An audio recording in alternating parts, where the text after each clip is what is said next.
I'm at the end of my season, and it's time to clean out my beds, dig up my dahlia tubers. So what I'm going to do is cut these down, cut the plant down like that. When you dig these up, you want to make sure you're well beyond the scope of where your tubers might be. So you want to dig up a pretty big root ball, and then be careful getting this dirt off like this. You got to be really careful.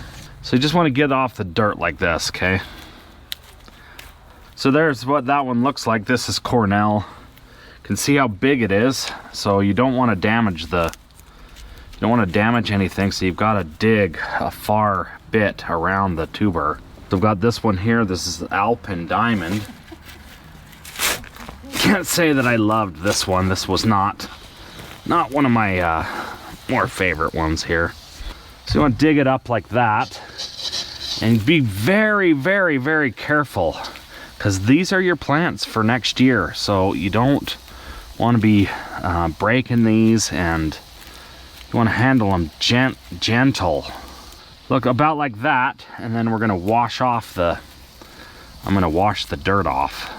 So I've got this one and this one, and I do have these things labeled, and I let the beds get out of control.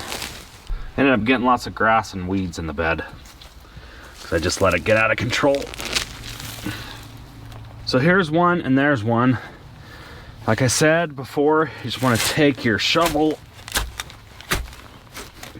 and stay far away from the root ball.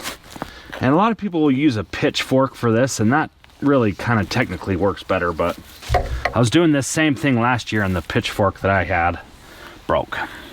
It's really tempting to want to just take this and shake it, but this likely started, or I know this started, just from one tuber, and you can see all these other tubers this created. So that's the kind of stuff that you're trying to avoid, breaking your tubers like that. So this is just going to be a case of rinse and repeat until you get them all dug up.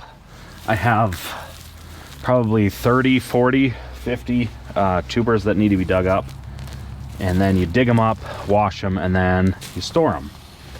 I finished digging up just this back section right here. You can see all my waste that I have here. That'll go in my compost bin. And then I've got my tubers lined up here, here, and just some different places. And then she's over there washing them with the hose. And then I gotta let them dry for a minute. So I'll put them in my garage and let them dry. You do not want your tubers to freeze. If you do, they rot. I've got plenty more to dig up over here and over there, quite a bit more. So you've got to get these all washed off, and then you got to let them dry, and then you can either store them as a clump, put them away, or you can cut them up looking for eyes and pack them away until the spring. Here's the one that she washed there, so you can see the difference. She's got most of all the dirt off. You don't have to get it all off, but that's good enough. The way she's got that, that's perfect. Well, you can't get it all off. It's so embedded in there. That could be gall. So that's the original tuber from last year. So we're doing this over by the garage because we've got warm water over here. I've got warm water on this hose, which is really nice. You can't get all of it off like she's saying. You try to get as much off as you can. I do. You can leave the dirt on there, and some people do. They just store it like that with the dirt. I like to clean them off. This clump of tubers right here all grew from one tuber. You can kind of see the original tuber. It's like right there, or likely right there. You can see all this new growth that came and sprung up just this year, which is really awesome. You see that hole right there? You don't want to be getting water down in there, because water will go down in there and rot your clump. So that was a mystery of what it actually was, but look how big that stalk is right there. A beautiful flower, and then we just got to clean all these up. Wash these off, and then they need to dry for a day or two. Hopefully only a day, and then I've got to get them packed up. Where I went wrong last year is I went wrong in every way last year. That's the real story. So there's that one. You can see that's the original tuber right there. And then you can see all these other tubers that have grown just this year. This is all new growth off of this one guy right there, which is awesome because I'll be able to split this into multiple plants. That one's huge, and you can see I had some damage there.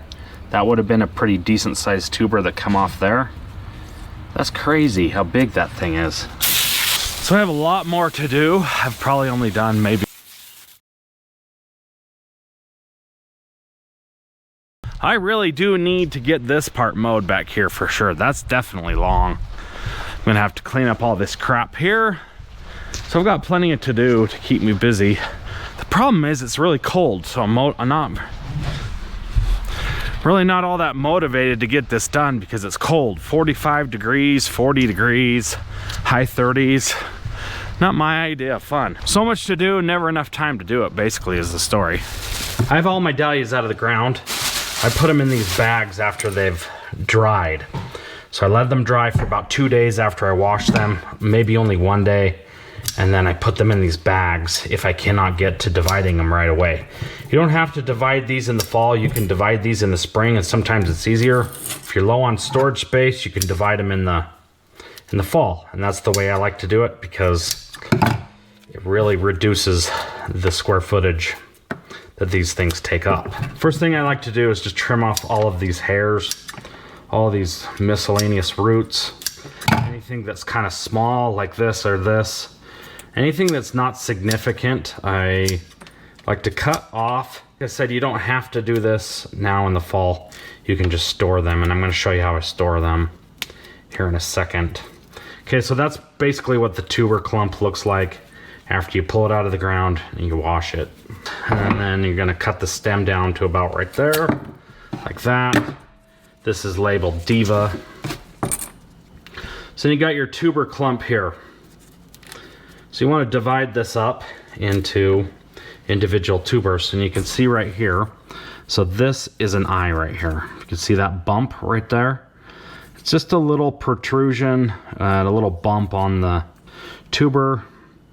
You're looking for an eye. So you got to have a tuber with an eye. If you're not exactly sure where an eye is, you can generally take your stalk right here, cut it right down the middle like this. Cut it down the middle and then split it in half like that. See that? So you can pretty much guarantee that you're going to get some eyes and you're going to get some growth off of this guy, and then you'll get growth off of this guy. It's a lot easier to be able to see the eyes and where they're going to grow in the spring. Let's see here. I'm going to cut it in half again. You can generally cut it in quarters like that. All right, so this is what I've got here, and I'm gonna cut this guy off here. This little guy, cut that off. I'm gonna cut off that little guy there. So I'm looking for places of growth. If you can see that right there, a stem has started to grow from right there. So that would be an eye, that would be an eye, that would be an eye. So what you don't want is you don't want a tuber without an eye. If you have a tuber without an eye, you're done in the water. So that's a lot of tubers right there. And it's probably would be just fine if I cut this in half again like that. And this will likely have eyes on there. I can't really see them that well, but I think I see one down in here. Just a little bulge. So I'm gonna leave that guy like that. Where you're looking for eyes is generally at the stalk. Right here, this is where the stalk grows up. Generally at the base of the stalk, right around here. You're looking for a little eye. So the way I like to store these, I put them in a bag like this. Make sure you put your label on there in the bag. Then I like to write on the bag what it is. So this one is Diva. And then I've got vermiculite down here. So this is vermiculite, buy this at the local farm store. Then I just put this in here. I've done this differently the last few years with peat moss. And somebody talked me into using vermiculite. I don't know if it's gonna work or not, but somebody has good things to say about it. So I just kind of pour some vermiculite in there, tie this up like this. Okay, roll it up, Want to make sure it's kind of covered in the vermiculite. And then I put it in a box over here like this. So I put this in the box, and then I'm gonna store the box in my crawl space or in my basement where it's dark, cool, and not damp, dry. And fold it up and then store it away for the winter. I'm gonna do one more here. So these are tubers that I washed 2 or 3 or 4 days ago, and they've been sitting in this bag. So this one didn't really get washed that well. I thought it did, but it didn't. I've got my label here. This is Sweet Natalie. I want to get off all these loose roots. I'm looking for eyes where I can split. You can see right there, there is an eye right there. There's one there, there's one there, there's one there, and there's one there. So they're kind of all over the place. You can kind of see them right here. They're little bumps. Looks like a little tiny eye. It's kind of hard to describe, but what you're looking for is you want 1 tuber per each eye. So I see an eye right there, so I'm going to try to harvest this tuber with that eye. Take this sucker like this, and oh, that could have done damage. So you can see this tuber right there. It's got the eye right there and another one right there. So that's good. There. So take that, put that over there, and then this guy got cut. And I don't know if it's got an eye on it or not, but there is one right there. So that's an eye right there. So that technically could be saved. And this one's called Sweet Natalie. So there's an eye right there. I'm pretty sure that's an eye right down in there.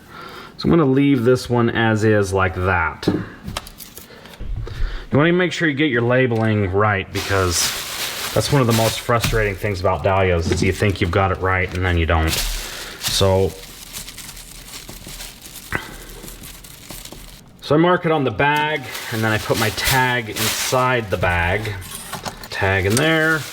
Then I'll take my tuber clumps right here and here.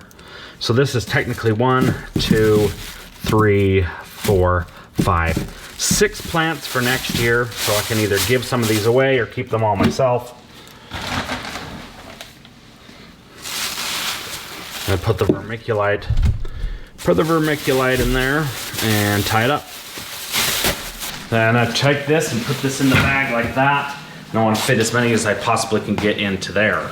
So I'm taking all my tubers and putting them in this box like this. I want to get as many as I can in this one box. So this is only about half of my whole collection. I have way more that are still outside in the ground. You want to store this somewhere dry and dark. I put it in my crawl space because it's dark in there and it's cool. You want these things to go dormant. You don't want it to be in a warm environment where they will see sunlight and activate. That would be very bad. So I'll tape that up there like that, and then I'll throw it in my crawl space, and then that is like that until March or April. I'll pull this out and start growing them. So this one's good to go and done. Then all you want to do is just do a rinse and repeat. I've still got all these bags in the cart right here to do.